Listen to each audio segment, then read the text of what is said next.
Krupa, and today I would like to talk to you about concussions. This year I was coming back home and I was hit by a car. What happened next was something that I often hear happens when you experience trauma to your mind or body. The flow of adrenaline and confusion after the accident made me quickly get up from the ground and ensure the person that hit me that I was okay. The next day I started to feel dizzy, my vision was blurry, headache was getting worse. Because of the lack of knowledge, I did not think about concussion.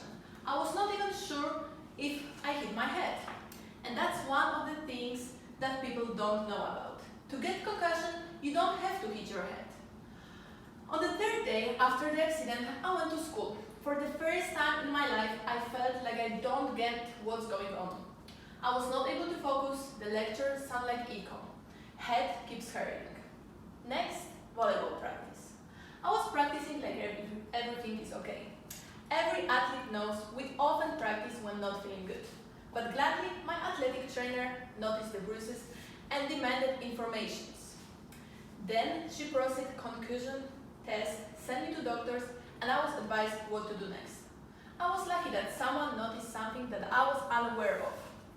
So today, I want to bring to attention that athletes and students are unaware of the serious impact of concussion.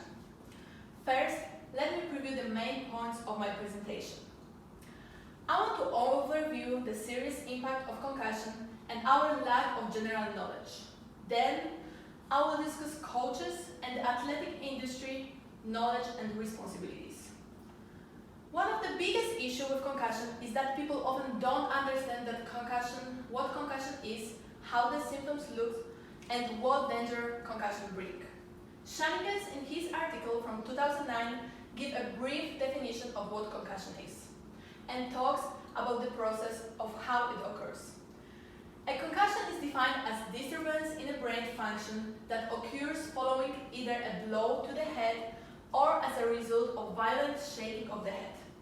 Thanks to this definition, we can understand that even if we don't hit our head, if our body is in forceful, rapid movement, we can experience a brain concussion. Now, let's take a look at some symptoms that should bring our attention.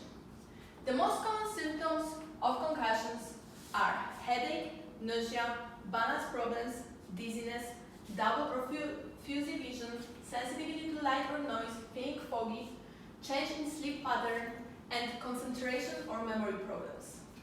Wasserman said that each concussion is different, and in some cases, the symptoms may look like simply being exhausted. Because persons with a concussion on outside look fine, teachers and coaches often demand from them to participate in the activities fully. Because the brain is not ready, the person with concussion can be confused, depressed, but what is the most important, they may experience second impact syndrome.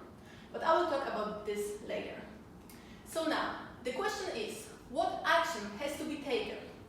Miller, in his article from 2011, said that there is a need for return to learn and practice guidelines. In addition to having insufficient knowledge about concussions, the well-being of students, athletes, and pro-athletes does not go along with the priorities and expectations of coaches, sponsors, or even public. There is a conflict of interest and bad policies for players of how to handle concussions. Goldberg, in his research, provides the finding of Dr. Omalu about effects of concussion that were examined on retired players. The former players started to lose memory, became depressed and violent. The athletes were having symptoms similar to dementia or Alzheimer, but after their brain were examined, there were signs of multiple concussions that caused the brain damage. Goldenberg said that NFL officials most likely knew about the risks. But football is the most popular sport in USA, and the money and the fame were more important than how the life of the players will look like in the future. He said that average football player hits his head about 70,000 times throughout his career, and each of these hits has a power that could cause concussion. and also about 29% of professional football players will struggle with brain damage in the future. This all information leads us to what is probably the most dangerous about concussion. It is impossible to see concussion on CT scan. That is why this injury is so tricky. Most of the concussions are healed within a month after the initial injury, but sometimes the brain does not recover as quickly as we expect it to. Some people suffer with syndromes for months. Students, athletes, and especially pro players feel pressure to come back to their activity as soon as possible. Often, they hide symptoms because they're starting to blame themselves. They hear all the time that normally it doesn't take that long. So there is a tendency for athletes to resume activity before they are ready, and this leads to second impact syndrome. Shanikes in 2009 said that second impact syndrome results from acute, sometimes fatal, brain swelling that occurs when a second concussion is sustained before complete recovery from the previous one. So what besides getting the knowledge can we do to avoid or lower the impact of brain injury in sport? As a mother, I would say, do not let your child play contact sport, like football or boxing. But as an athlete, I have to be realistic. People will play those sports, even when they know that they are dangerous. The fame, money, and the thing we always say to ourselves, it's not going to happen to me, are the factors why they will take the risk.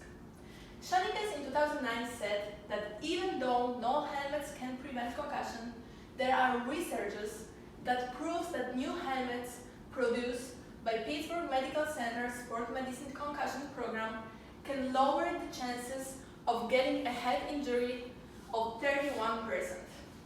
Being a successful student and athlete involves understanding the risk we are taking. Like I stated at the beginning of the presentation, athletes, students, and even coaches are unaware of the serious impact of concussion. There is lack of knowledge about the symptoms and how to deal with returning to activity after the brain injury. Also, the conflict of interest caused the knowledge to not be spread enough.